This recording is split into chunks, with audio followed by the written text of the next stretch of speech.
Today's episode of the Woosaw Podcast is a very special one because it is a conversation with Oklahoma Sooners quarterback commit Spencer Rattler. What do you mean you don't subscribe to my son's YouTube channel? Mama, no! Just snap the damn ball, RJ. Spencer is one of the best athletes of the 2019 class. He received offers to play quarterback at not just Oklahoma, but Alabama, and his home state, Arizona, Kentucky, Memphis, Miami, Michigan State, Notre Dame, Oregon State, Syracuse, Tennessee, Texas A&M, UCLA, Utah, and they're still pursuing him. But he is locked with the Sooners. Many folks make him the best pro-style quarterback in the 2019 class. Some make him the best dual-threat quarterback in the 2019 class. But I'm going to put it to you this way. My man just won a state championship in basketball and led Arizona in many statistical categories in football. Among them, punting. Rattler can do it all. I'm excited to talk with him. Let's start, yeah. All right, cool. Well, the first thing that I wanted to bring in is the Elite 11 invite that you got. And I want to start off by telling the folks what Trent Dilfer had to say about you is Spencer is a phenomenal passer. Passing instincts way beyond his years. He'll be a 4-year starter next year. Awesome student in the classroom. Congratulations to Spencer. Fired up to see you as an athlete at the Elite 11 finals. How did you feel about that, man? It's awesome hearing it from a great coach like Trent Dilfer, and just with his wisdom of the game, and he of course he runs the Elite 11 thing, and it's really cool to hear his appreciation towards me, and I appreciate what he said a lot. So I'm excited to just get out there and compete. So the last time we tried to speak, the first thing you told me was, "Hey, I got to go compete at Elite 11." Tell me how big a deal that is to you. It was kind of a last-second decision. I was invited. I've been invited since freshman year to go up to these regional camps. So me and my dad were like, let's go out here and just see what's up and, compete out here. And we trained a couple times before because I was just getting out of basketball. So I was kind of just getting back into my throwing and everything. So we just went out there and I just threw. I felt like I threw it really well. I was being a leader out there, and I just, put on a good show for the people out there and competed with some of the top guys in the country. So it was real fun. Very cool. I'm going to fill some folks in right now about if they don't know what Elite 11 is. 11 of the past 12 quarterbacks to have won the Heisman attended Elite 11 and were in the finals or at a regional. 15 of the top 20 NFL passers in 2017 attended the Elite 11 finals or regional. I mean, it's almost like Kingmaker. Like, it's like, hey, this kid is next. I mean, does that do anything for you when you're labeled with that dangerous word, potential? It's dangerous because it hasn't happened yet, and there's a lot of people that expect you to be great, and you just haven't done what people expect you to do yet. Yeah, exactly. Yeah, I mean, like my dad said, it's like a blessing and a curse. You got to work for it. I mean, of course, I've been working all my life to get to where I am right now, and I'm nowhere near I want to be yet. So, of course, all the hype and all that, you got to live up to it. But I always love the hype and all that. And I love being clutch, which is also you got to be. When you have all those words labeled on you, you got to go out there and perform it. And I feel like that's what I do best, and that's what I'm going to bring to Oklahoma too. Very cool. Well, you mentioned your dad early in this conversation already. I wonder if you could unpack that a little bit for me. What does your dad mean to you? How big into your development has he been? Oh, well, he started me out at the game when I was 7 years old. I played all the sports too, baseball, basketball, soccer. I've been playing quarterback since I was 7 years old, and he coached my team for a couple years and then kind of just let it go in high school and watched from the stands. So, I mean, he's a big part of my life. He pushes me and teaches me how to be humble and, take all this success in and not let it get to your head. Both of my parents do, so they're both just a blessing to me. Well, man, as a person with a mother who supports him wholeheartedly in what I do, I can't tell you how nice it is to hear you, give your parents the proper credit for raising you and putting you in a position to do this. Oh yes, sir. You gotta give all your credit to your parents and God. Those are the two main right there. Well, I don't know if you. Well, of course you've seen Baker Mayfield competed in his pro day. There's a lot being said about what he can do and how he can do it. And I follow you on Twitter, and I was interested to see what your take on it is. And it seems like he's laid out a blueprint for you. Is that correct? I mean, yeah, I like what Baker's doing. And wait, we're talking about Baker, correct? Yeah, we're talking about Baker. Yeah. I mean, yeah, he's definitely set the bar for me, and my goal is to go up there and just not be exactly like him, but be like me and just do what I do and make a name for myself up there. But I met Baker when I was up there on my visit, and he's just a great, real down-to-earth person, and I try to model my game after him. He's very confident. I like what he does on the field and off the field. Just does great things for the community and just everything. He's a good person. You've been labeled as a dual-threat quarterback by some, a pro-style quarterback by others. I'm going to put it to you. What do you believe your best attribute is as a quarterback? Definitely throwing the ball. I feel like I'm the most accurate quarterback in the country, and I felt that since I really started, becoming, coming up in the ranks, I guess you could say.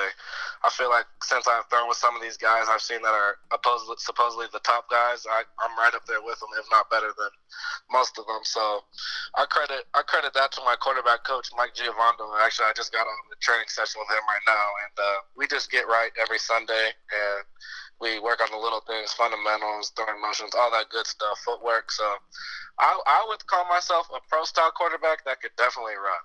That's what I tell people. A pro-style quarterback that can definitely run. Seems like we make plays and all that. Yeah, we were pretty good last year when we had one of those pro-style quarterback that could definitely run. Exactly.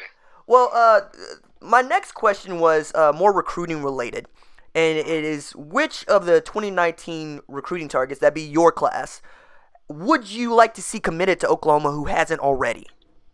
I would love to see Theo Weiss Jr. commit. Of course, he's the top receiver in the country right now.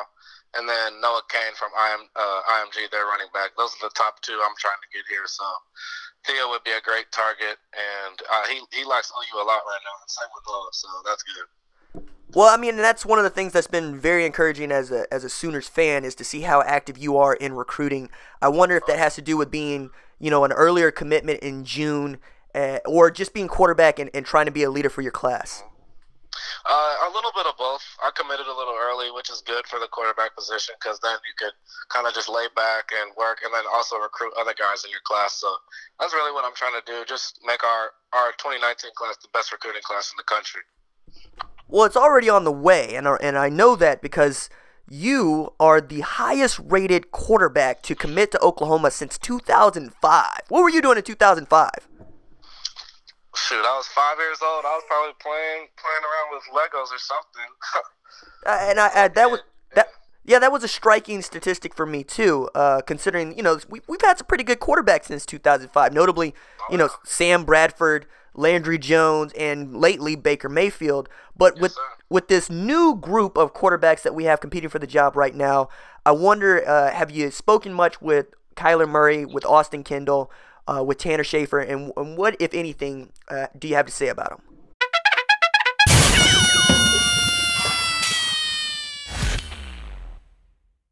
Hey, this is RJ Young popping in right quick to ask you to rate the podcast, review it on iTunes, please, give it 5 stars. And if you haven't subscribed to the YouTube channel called RJ Young, which is my name, where we talk about Oklahoma Sooners football, college football, sports in general, I encourage you to do so. Now back to Spencer.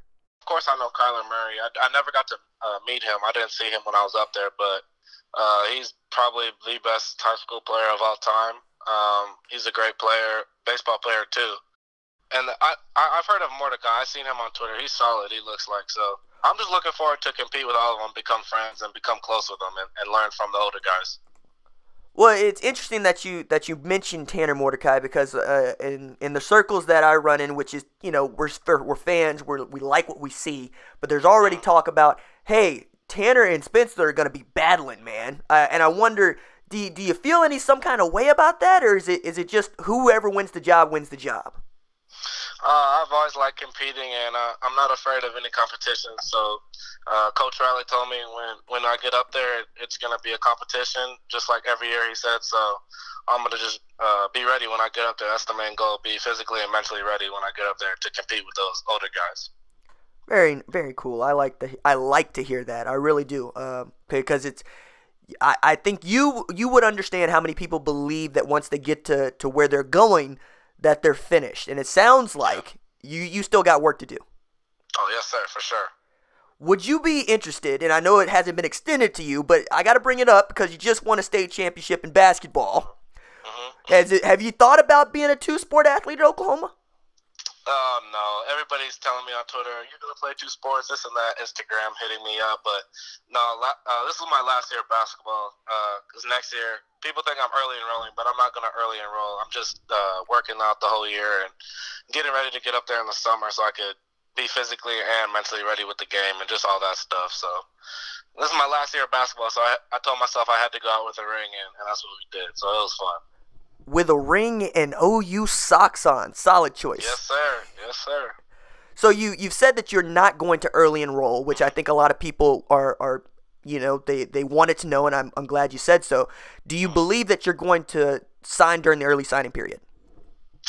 Yes, I think I'll sign during the early sign period because I'm 110% committed to OU, so nothing's changing, and I'm going to sign as soon as possible.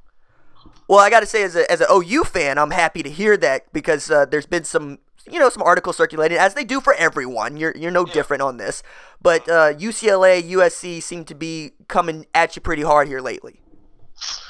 Yes, USC, UCLA, LSU, almost every SEC school is trying to get at me now.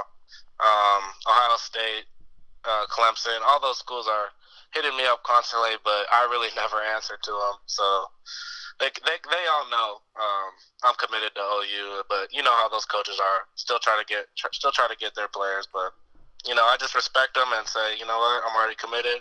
Move on from there, and they respect my decision and kind of just leave me alone after that.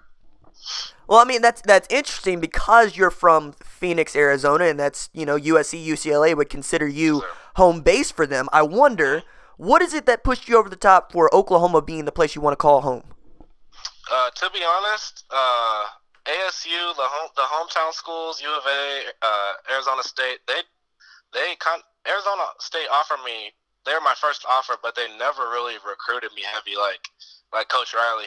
Coach Riley came out to the school 3 times, and he's all the way out in Oklahoma, and the ASU coaches never came out. So really, Coach Riley's just the best recruiter I've seen around right now. And he's the most, as I tell everybody, he's the most genuine coach, most real coach. And he relates to the younger people more, I think. So really, that was a big part of my decision. And I'm happy with the decision I made, for sure.